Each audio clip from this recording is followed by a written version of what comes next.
Joining me now, celebrity and royal commentator Kinsey Schofield.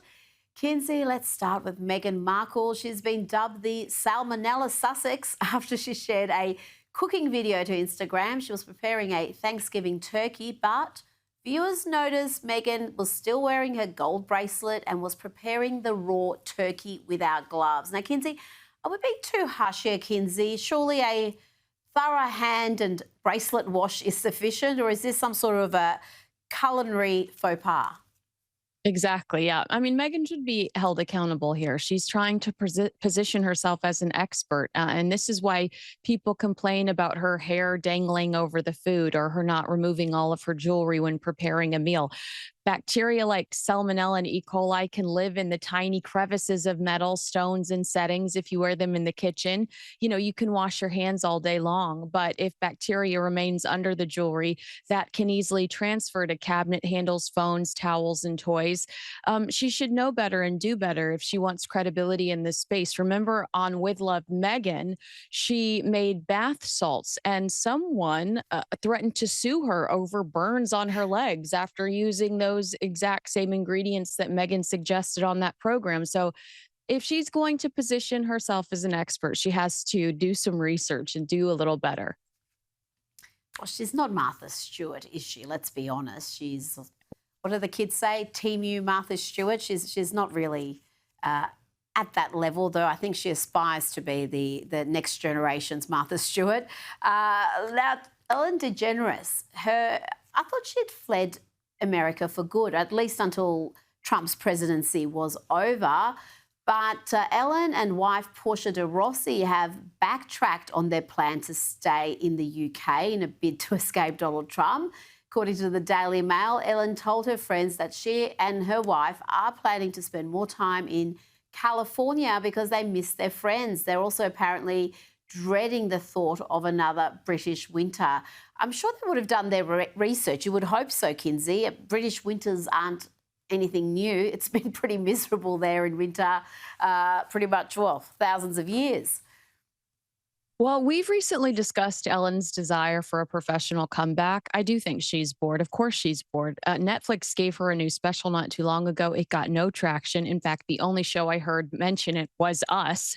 I don't think Hollywood's really ready for her return. I think they will continue to punish her. But I do have some intel for you from her current neighbors in the UK. They don't like her, they aren't friendly towards her, and they hate all of the celebrities like Ellen moving into this once sacred and anonymous area and disturbing and in some cases disrespecting the culture. They wish American celebrities would stay in America. So they are welcoming the thought of a Ellen return to the States. Well, I'm not surprised the neighbours don't like her after everything we learnt about her and what she was really like, not the sunny, lovely disposition that she showed on air, but what she was like behind the scenes. I'd imagine the neighbours are copying some of that treatment. Now, First Lady Melania Trump has announced that she is stepping into Hollywood as she launches her own production company. The company is going to be called Muse Films, and it will release her first movie project, which is a documentary titled Melania. Kinsey, this film will be in theatres at the end of Jan, and it follows Melania as she prepares to re-enter public life with her family for a second time. I'm not sure how successful this will be. There is a great deal of intrigue and interest about Melania because she is fairly selective with the public appearances she makes.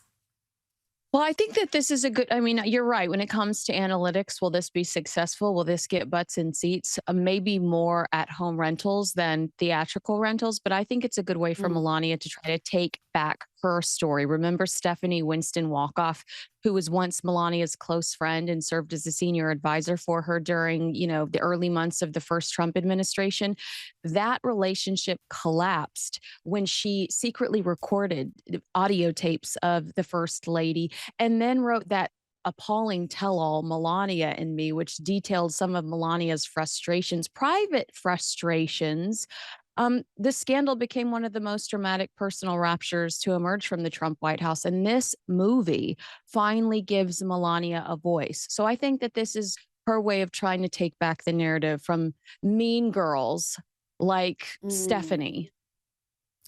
Yeah, that was a shameful little episode, wasn't it? Having private conversations with what she thought was at least a friend or a friendly acquaintance, and to have those released to try to damage and embarrass her. Yeah, I think if it was any other First Lady, the media would have absolutely blasted that individual.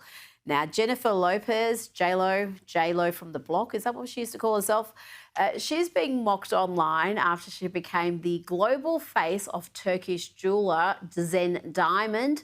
Lopez shows off some of the jeweler's engagement rings in a new campaign video, but fans have noted how she has collected 6 engagement rings across her long history of engagements and relationships and marriages. Kinsey, I think that makes her uniquely qualified for this role, don't you? Amen. I mean, maybe J-Lo is confident about what she likes in jewelry and less confident about what she likes in a man. You know, her jewelry has lasted longer than her relationships, and that's all the testimony I need. Meanwhile, Ben Affleck is doing Dunkin' Donuts commercials. So I'd much rather be the face of a diamond company than the face of a donut company. That's a very good point. And just quickly, some of the details about Taylor Swift's lavish bachelorette party have been revealed, and insiders told The Sun that there will be at least 3 or 4 bachelorette style getaways. Kinsey, some great locations they're going to: Nashville, New York, Italy, and the Bahamas. Yeah, if you're hungry for Taylor Swift wedding content, social media will probably feed you more bachelorette content than the wedding itself. So manage your expectations. That's what I would say about this. Taylor and Travis are being very secretive about the wedding. I think you're going to get all you need from the Bachelorette World Tour. I think that's going to be, what do they say, her hot girl summer, if it's going to be anything. It seems like she's taking the show on the road and picked some very nice locations for this end of single life. And wow, she's also another one like J-Lo, some very high-profile romances in her back catalogue. Kinsey Schofield, thank you so much for your time.